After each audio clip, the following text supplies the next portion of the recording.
Good morning. Yeah. Moshe's got it. Thank you so much. Shkoyach. The other Moshe. We have a lot of excellent Moshes here. Thank you so much. Good morning, Rabotai. This is Rabbi Kalman Akiva Kovacs filling in for Rabbi Silber. Today's daf is Lamed Zayin, Laz. So Baruch Hashem, we are actually starting in the Gemara on Lamed Vav Amud Beis. We're going to have some sponsorships and a Mazal Tov. I was sent an updated sponsorship. We have a Talmud Torah sponsorship by Avraham and Shaindy Kelman in memory of our parents and recognition of the hard work of Rabbi Silber. Our Rav encourages our community and the internet listeners to learn Torah and midos in his own special, effective style. So true. May you go mechayil achayil ad mea ve'esrim. And a Daf Yomi sponsorship by Milton and Melanie Gertner. Mazal Tov. Mazal Tov. And you're here bright and early. On their daughter Shelley and her husband Bobby Dolitsky on the birth of a baby girl. And refuah shalaima. Mazal Tov. Mazal Tov. Okay, Baruch Hashem, and refuah shalaima also to Shoshana Tova bas Mindle, Leah, and Tinok bat Shoshana Tova. Thank you to our sponsors, Mazal Tov to Milt. And we are at the Gemara on 36b, Lamed Vav Amud Beis. We're actually going to rewind a sec. We'll do the Mishnah, and then we'll launch in. The Mishnah said, Ein ogdin et lulav ele b'mino. Rav read this yesterday. So we bind the lulav, we tie it together with the same species of the lulav. Divrei Rabbi Yehuda. So Rabbi Yehuda says, Rabbi Meir Omer afilu bechutz b'meshicha. Rabbi Meir says, even with strings, even with something tied. Amar Rabbi Meir ma'isiv anshe Yerushalayim. He says in Yerushalayim, shayu ogdin aluvehim begimoniyot shel zahav. They had little threads of gold they would use to bind their lulav. Amru lo. They told Rabbi Meir, b'mino hava ogdino tomamata. So they had regular lulav derived binding underneath, and they put the gold on top. So very good. Let me check in with Zoom. Can everyone on Zoom hear us okay? Zoom? You guys are Zooming? I get a thumbs up. Shkoyach. Very good. So we are live all over the world. Baruch Hashem. So now the Gemara. Amar Rava. Afilu b'siv. So Rava says even with siv. Now Rashi here says, what's a siv? So glad you asked. It's an olira. An olira. Shegadol saviva dekel. It's something called olira that grows around the trunk of the palm tree, v'nichrach sviva, it wraps all around it, k'lavi gefanim, like the vines of grapes. So that sounds a little strange. It sounds like it might be something else. Tosfos here in the medium lines, desivi kar dedikla. So he brings a kasha in Psachim. In Psachim, we had something the Gemara tries to explain over there what is valid for maror, and one of the things listed for maror is the charchabina, which the Gemara says is atzvota dedikla, something on the palm tree. And the Rashi over there in Psachim says that's siva dekel, shegadol sviva dekel.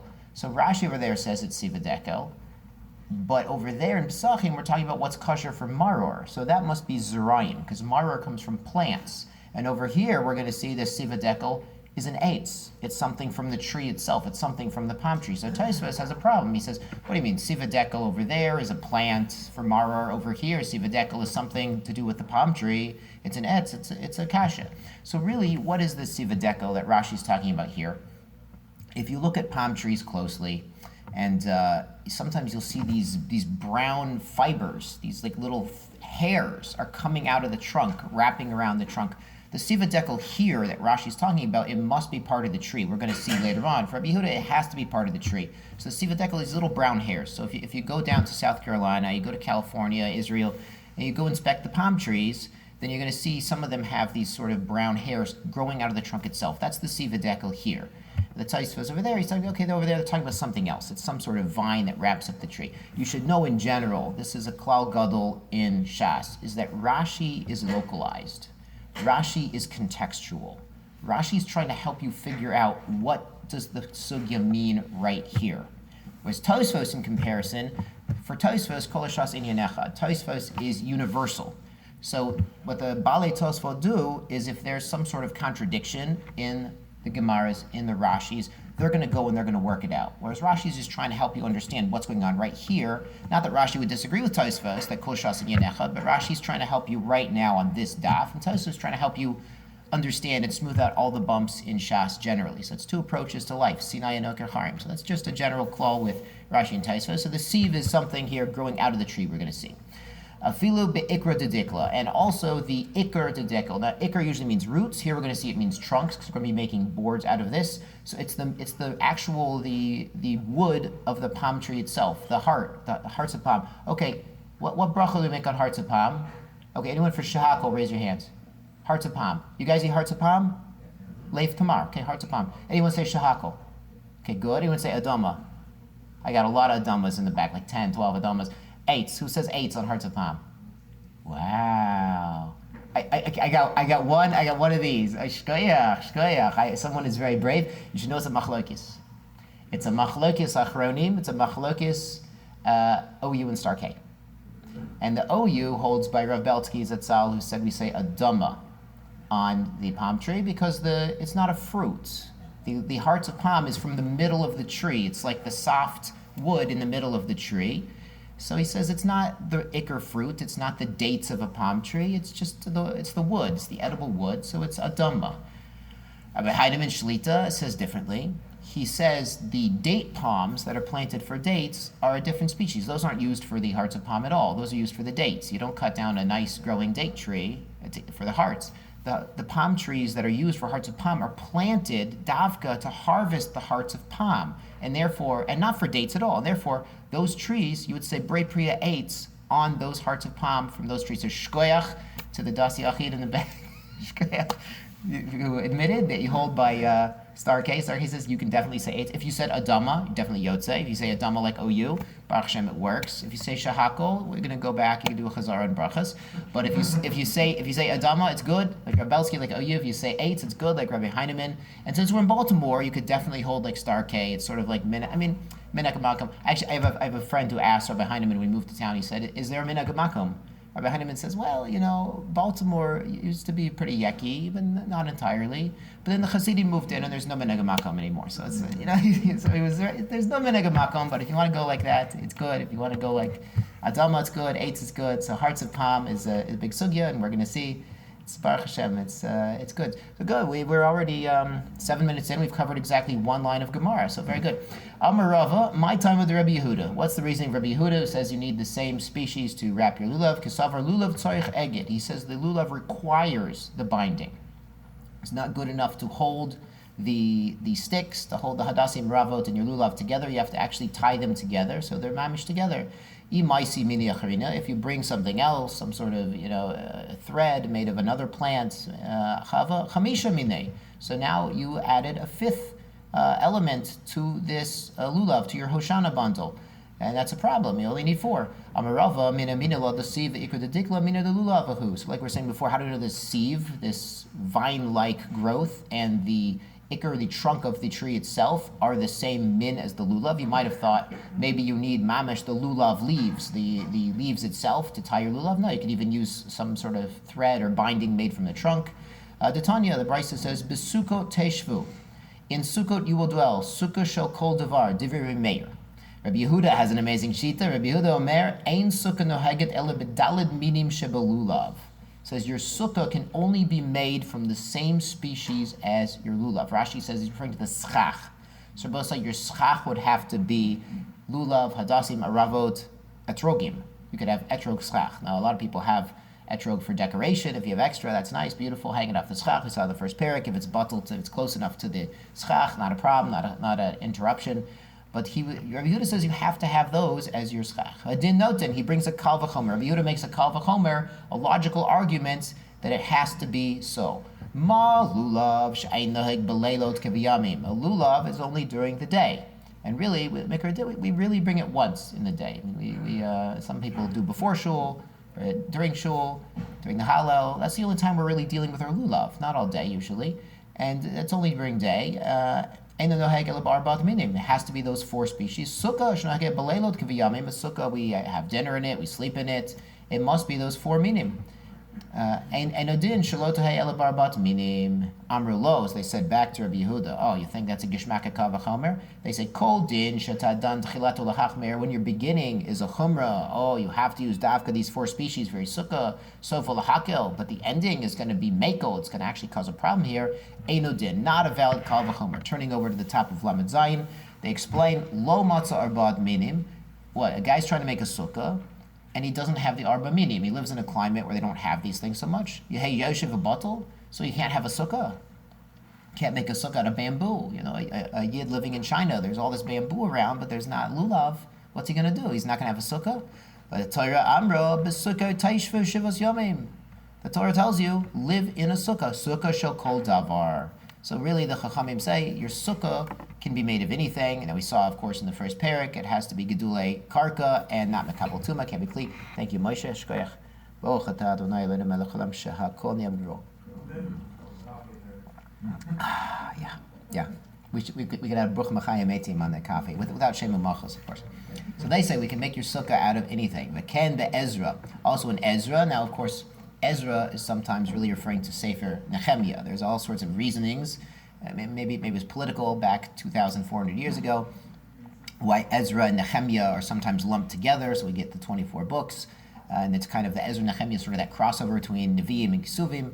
So the pasuk's really, if you look up in the Tinok, it's really in Nehemiah, but they call it here Ezra. Ken be'ezra omer, what does Ezra tell the people? Tsa'u ahar, go out to the hills, heviu ole zayit, and bring back branches of the zayit, of course, is the olive. Ole eitz shemen, apparently is the pine tree.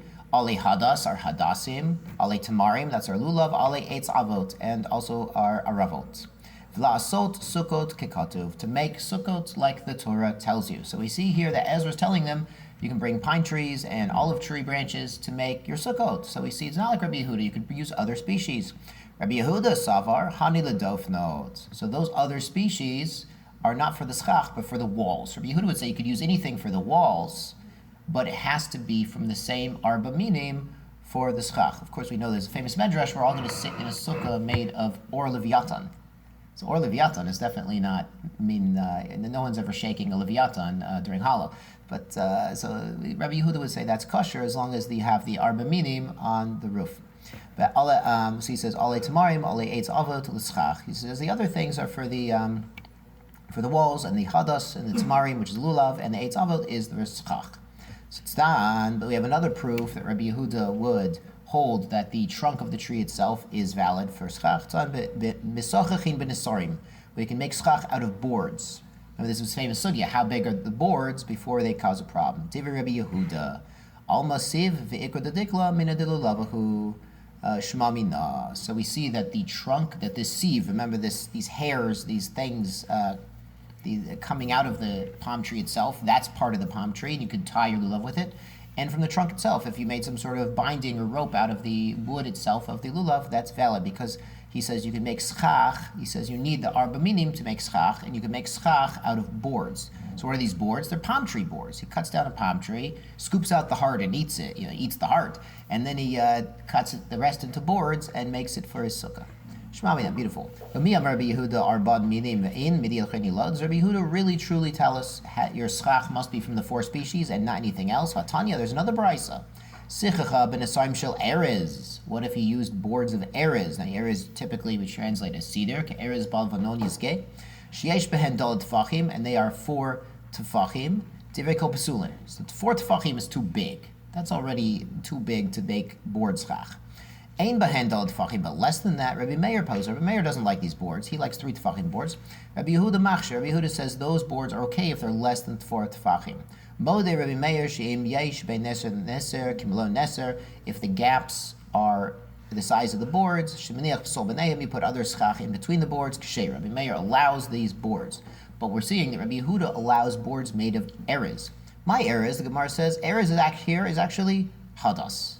So erez here, we thought it was cedar, but it's really a form of hadas, a species of hadas. Kid Rabba bar Rav Huna, to Amar Rabba bar Rav Huna, Amar Bei Rav, Asora mine erazim. And there's actually 10 subtypes of erez. So consult your local Orthodox botanist about this.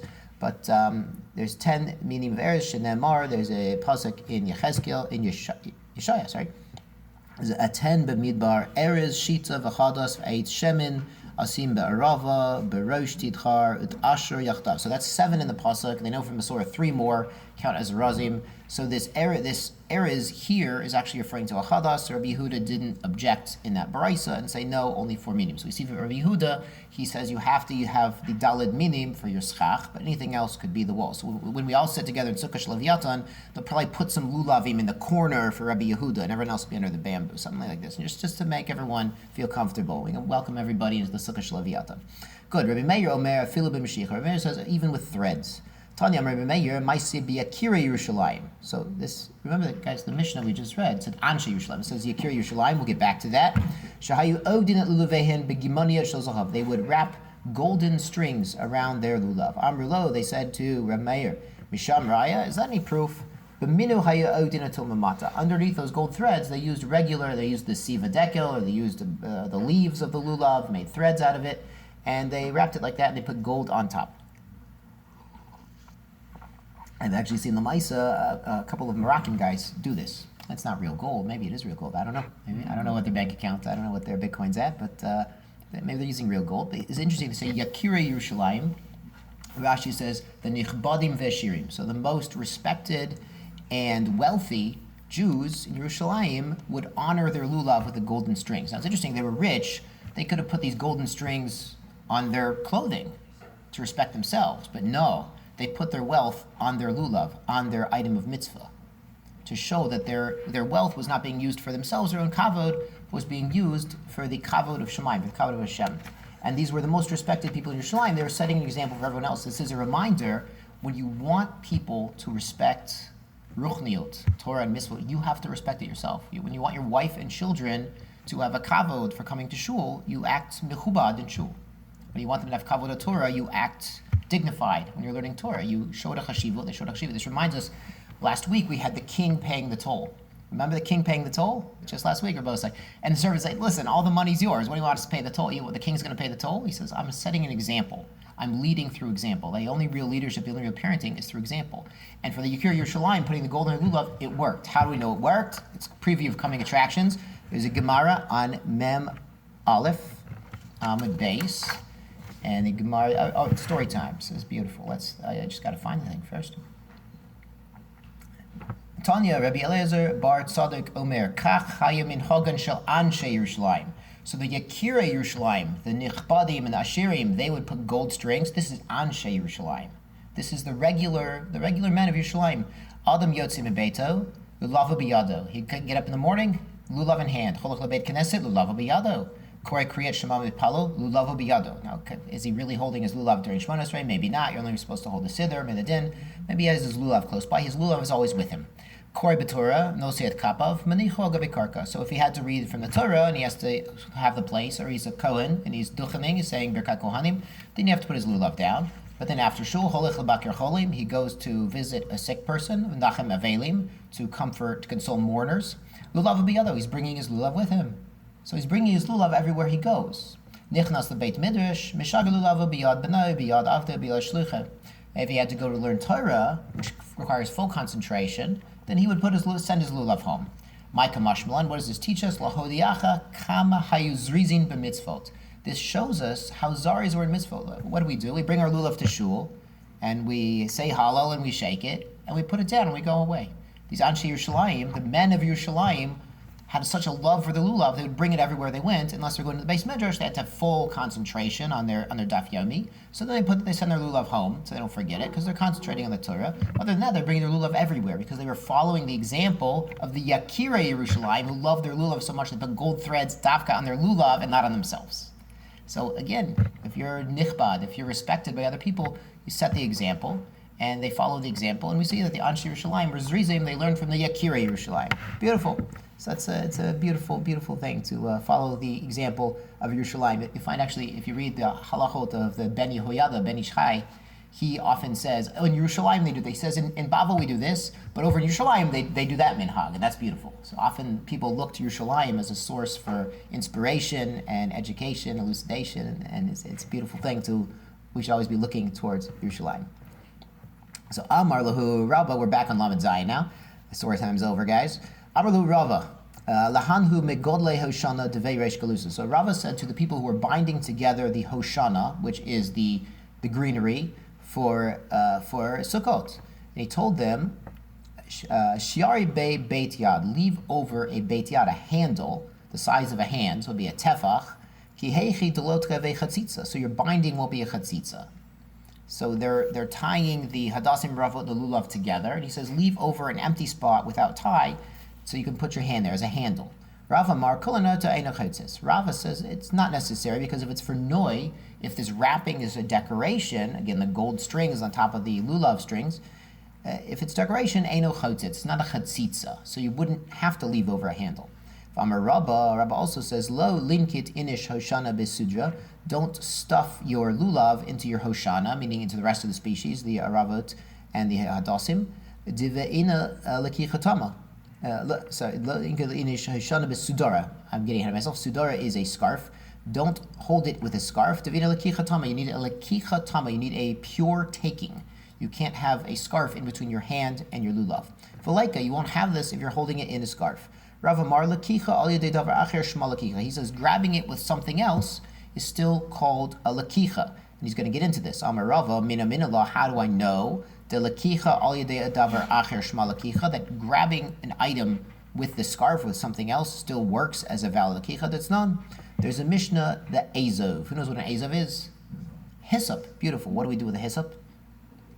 Yeah. We sprinkle the mei chatat to purify someone who was contaminated with a dead body exposure. We dip the hyssop into the mei chatat, the paraduma water, and we sprinkle it on them with the hyssop. So if you have an Azov kutzer, it's too short. It's too short to reach the mechatat in the bottom of the tube. They keep the mechatat in a little sealed vial, and you're dipping the hyssop in there. If your stem is not long enough, you need to expand it.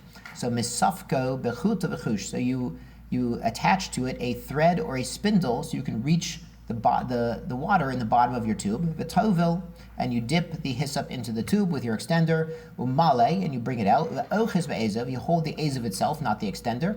Umaze, and you sprinkle the mechatat on the person who was contaminated. Amai, so how does that work? V'lakach v'tavol amarachmana. The Torah says you take the ezav and you dip it into the water. And you haven't done that because when you dipped it, you weren't holding the ezav, you're holding the extender, your stem extender. So we learn from here, says Rava, that taking, using something else, using this Azov stem extender, it's still a valid taking. Mimai, how does that approve? Dilma shiny chasa, maybe that's different. Kavan de chavre, because he's really permanently attached this extender, this thread or this spindle, he's permanently attached it to his hyssop stem. Kigufe dame. So now it's like the Azov itself. So now it's like the hyssop itself because it's permanently attached. So now it would be, we could say it's buttle to the original Azov.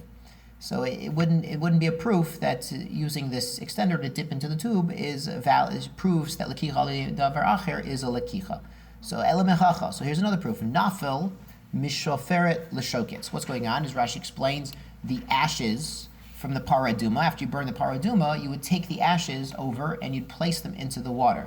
Because it sort of says, Mayim Chaim El Keli, you have to put the water in first. That would be possible if they just fell in. The Rashi explains it needs kavana. What would they do is we try very hard during the paraduma process not to allow any chance of tuma. So they would make a basin by a rock already attached to the ground, and they would carve that out into a kli. So it's attached. It's like a kli, a basin to hold water, but it's attached to the ground. So then they put the water, the Mayim Chaim, into the stone basin, Mayim Chaim L'Keli, and then they'd put the ashes on top, and then they'd mix them in. But it requires a kavana. The Rashi says, Shelo be'kavan pasul, ha'kiddush, deve'inan lachu me'afar soifa tachatat, v'natan. It needs lakicha and natina. It needs active awareness when you're putting the ashes in. Shehei lokech biyad v'natan. And it's mashma there, it needs to be biyad. So what if the whole thing falls in? Nafal shoferet, the shoket, and this shoferet is the one containing the ashes, not the one containing the mechatas.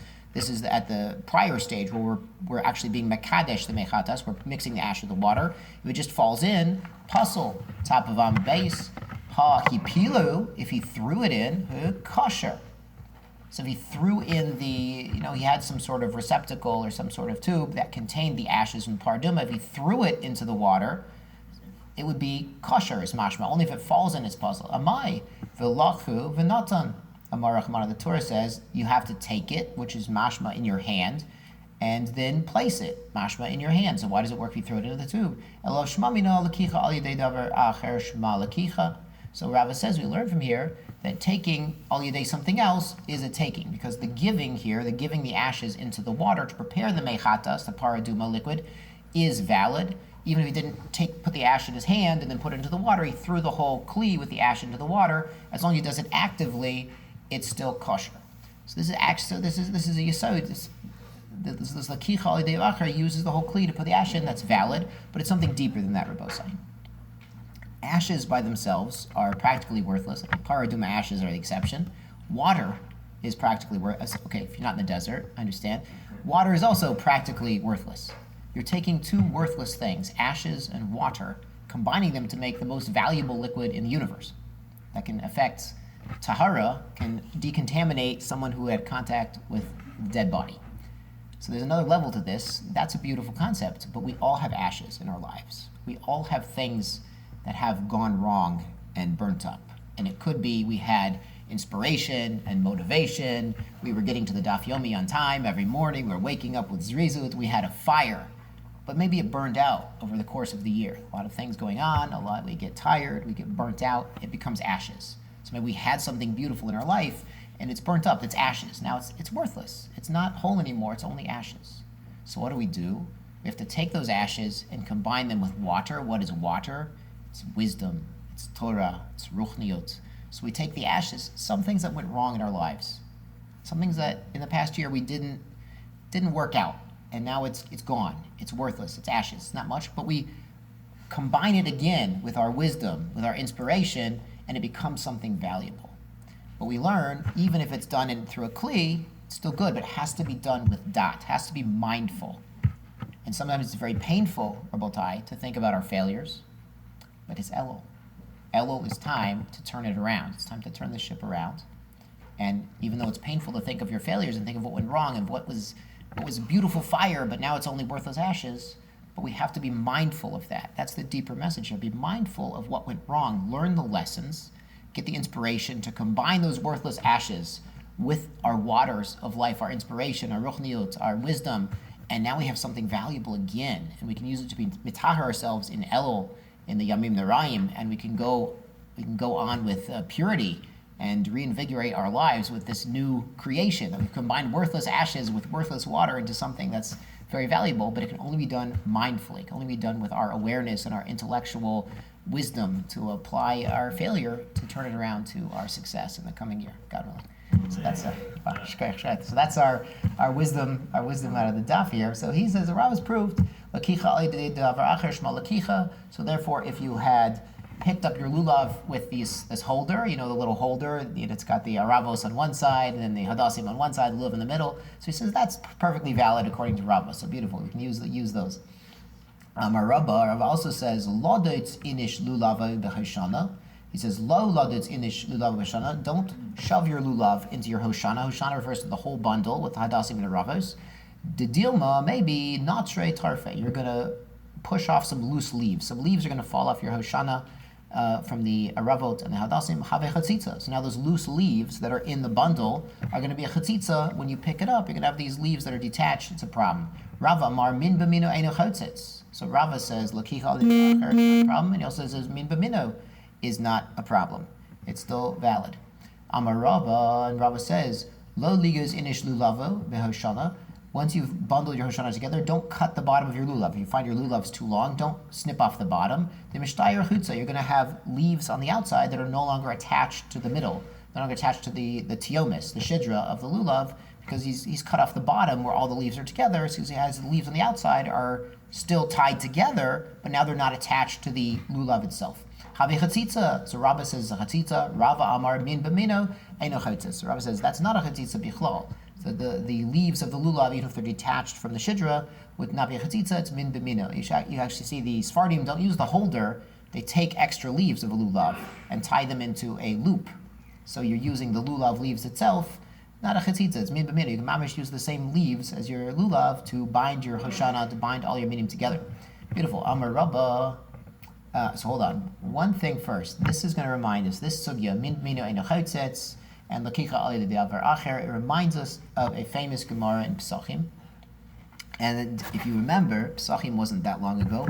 There was a whole, at the end of the fourth parak, there was a whole discussion about The Anshe Yericho did some good things, did some bad things, and these Kohanim Gedolim, some of them were great, and they ate 400 birds at once, and some of them were not so great. And there was a baskol that said, please come, so some of the Kohanim Gedolim, please come into the base of Mikdash and serve, and some it said, get out.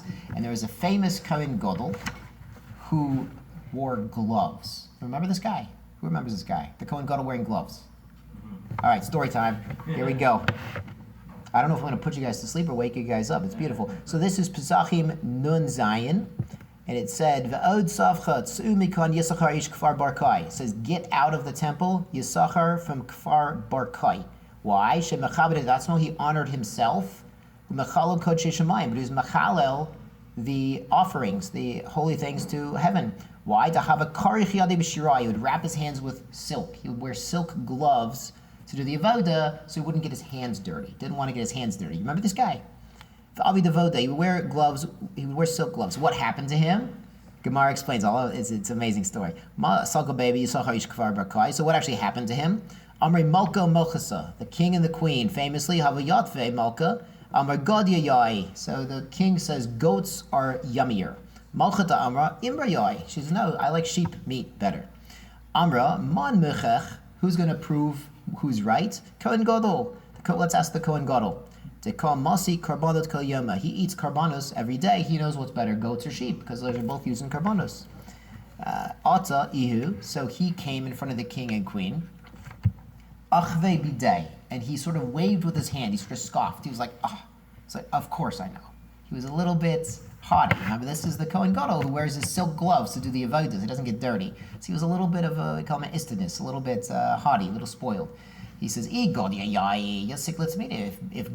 goats were better, they should be the Talmid.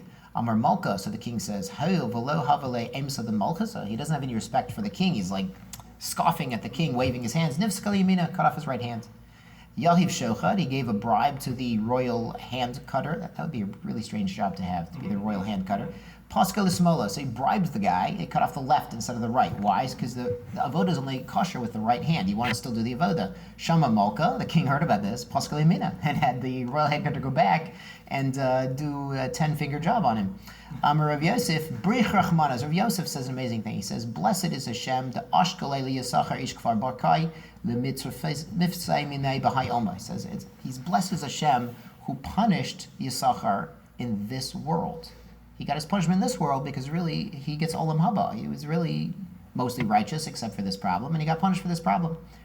Ravashi Yisachar Ish Kfar Barkai, Lo Tanab Siti, he didn't learn the Mishnah. That's not Rabbi Shimon Amer Kifasim Kabbalah Izim. He says sheep are better than goats, become makoms, they go on there. But the problem with Yisachar was he was mechabed himself by wearing silk gloves during the voda. He wasn't mechabed the offerings. He didn't want to get his hands dirty.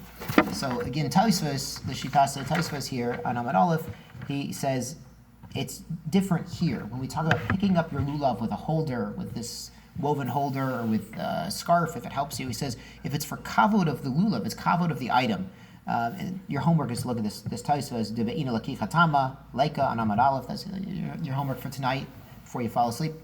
So the Tosfos says if it's for the kavod of the lulav, for the kavod of the karbanos, if you needed some sort of fork or holder or something to pick up the karbanos, it wouldn't be a chatzitza. What's going on is he's wearing gloves to keep his hands clean. So that's a bizayon. Like the Gemara said in Succah, it's a bizayon l'kodesh shemayim, it's kavod for asmo. If it's for kavod of the item, for the kavod of the lulav, it makes the lulav beautiful, it makes it easier to hold the lulav, that's not a chatzitza.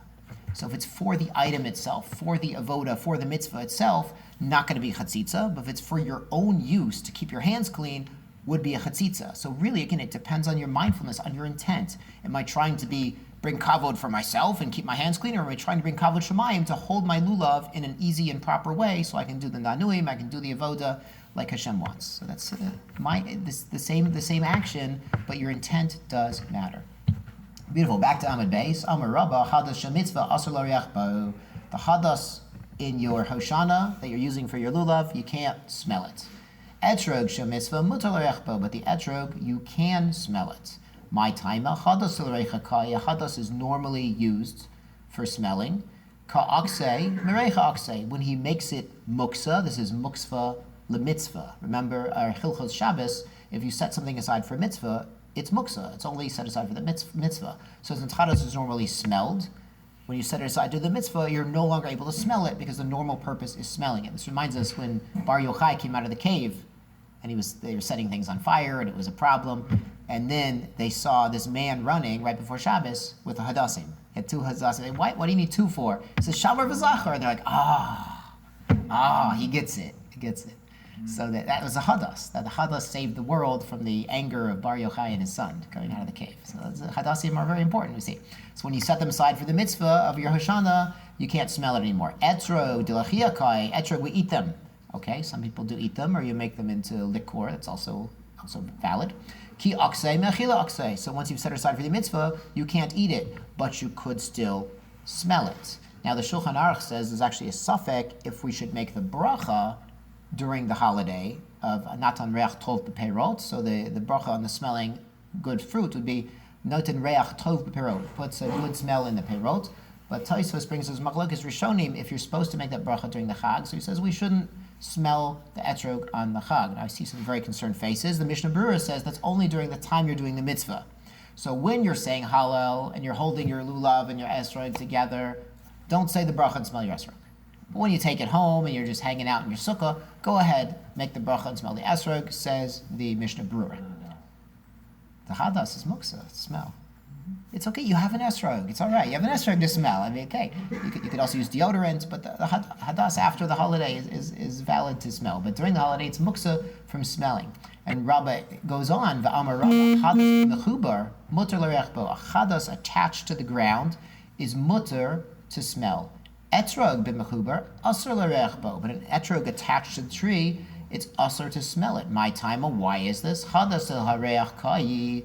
A hadas is normally smelled. Like Bar Yochai, normally it's for fragrance. Isharit le, if we let you smell it when it's attached, lo ate lemigzeh. He's not going to come to pick it up. It's normal to bend over and smell a hadas when it's still attached to the ground. He's not going to come and cut it and take it home. Not a big deal. A lot of hadasim to go around.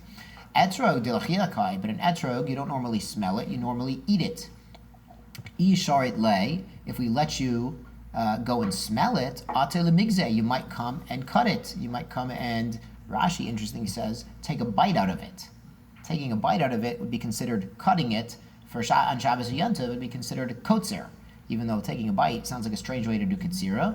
But listen, if you're hungry, ain't katsira gadol mizeh, says Rashi. If you're very hungry for this esrog, you might take a bite out of it, but it's still mechubar. That would count as a katsira, according to Rashi. So if we let you smell it, you might come to bite it or detach it or harvest it. So we're not going to let you do that when it's attached. So please don't use an attached esrog still on the tree to do your sehala with. Amar Rabba, lulav biyamin etrog bismol. He says, hold your lulav in your right hand. Your lulav here is not just your lulav, but your hadasim ravot also. Etrog bismol. My time, what's the reason? Hanitlata mitzvot. So no, it's really one big mitzvah of dalid meeting, but there's 3 of them in that bundle. So hold it in your right hand. The right hand has chashivas. V'hai chada mitzvah, and the etrog is 1 mitzvah. You hold it in your small. Now, what if someone's left-handed? So it's a machlokes.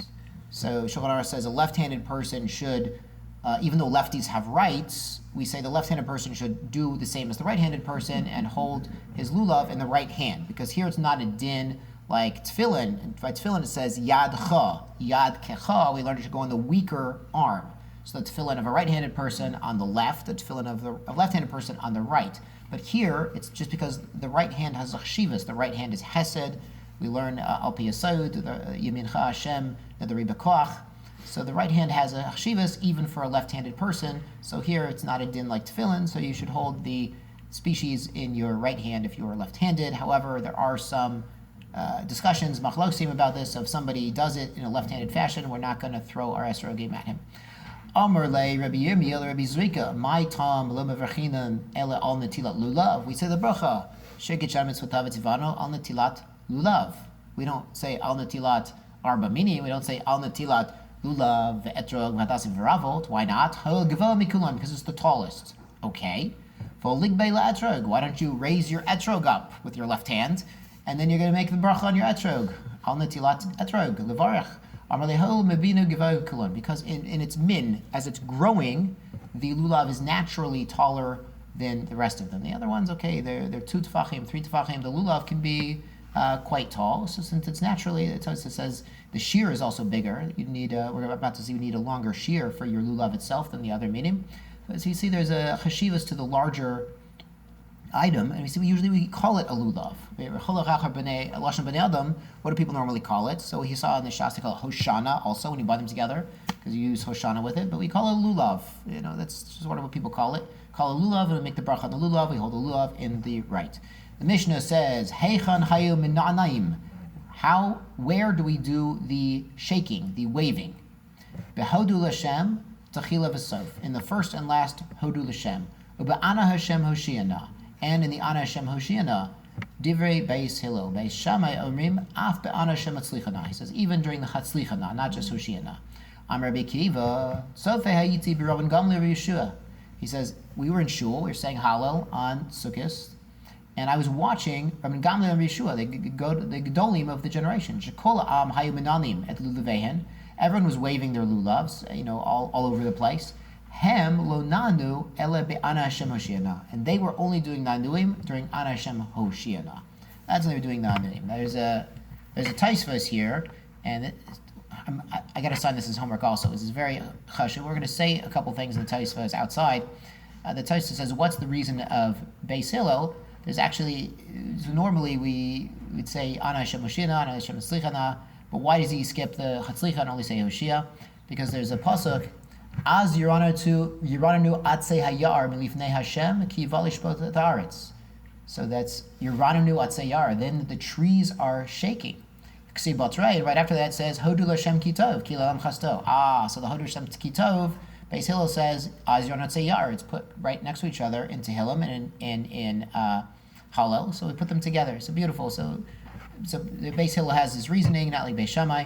But then later on the Tosfos, he says this amazing thing. He says, Katan Yudei L'Na'aneya Chay B'Lulav. We're going to find out. So he says the Na'anunim are not only during Hallel, they're also when you say the bracha. And some people have the custom, they will take their lulav first thing in the morning in their sukkah at home before they go to shul. Some Hasidim do this, some people do this, is they take it there, they say the bracha, and what do? Exactly, Nanuim, they do the waving, they do the Nanuim then. So we see the Nanuim are not just linked to Hallel, but they're linked to the lulav itself. So even a katan who knows how to wave, the father can teach him how to wave. Even a katan who doesn't say Hallel does still make the bracha and wave the lulav. And Mesechet Brachot B'Sof Tfilat HaShachar says, Hiktim, let's say L'derech, you get up very early to go on a trip during Chol HaMoed. Mevi'in lo shofar to Keah. So apparently in the Rosh Hashanah, you would blow the shofar early in the morning. He has to go somewhere. Lulav Menanea. You bring him the lulav during Chol HaMoed, and he should be Menanea, even though he's not at shul saying Hallel.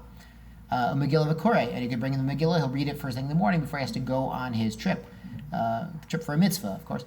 But mashma de Menanea below Hallel. That you can do the Na'anuim when you say the bracha without the Hallel. So even though the Mishnah is linking Hallel to when we do the shaking of the lulav, Tosfot said it's not totally linked. Even a katan who doesn't say Hallel, we still teach him how to do these Na'anuim. They still have a chashivut intrinsically without Hallel. Good, so we'll start the Gemara a little bit.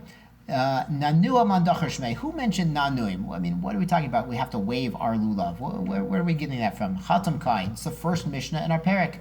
Kol lulav sheyesh bo shlosha tefachim kedei l'na'neya bo kasher. What's a kasher lulav? It needs at least 3 tefachim because it has to be enough to wave. So therefore we have to wave it. So now the Mishnah is asking logically, when do we wave it? Kamar heicha menalim. So now we're saying, when do we wave the lulav?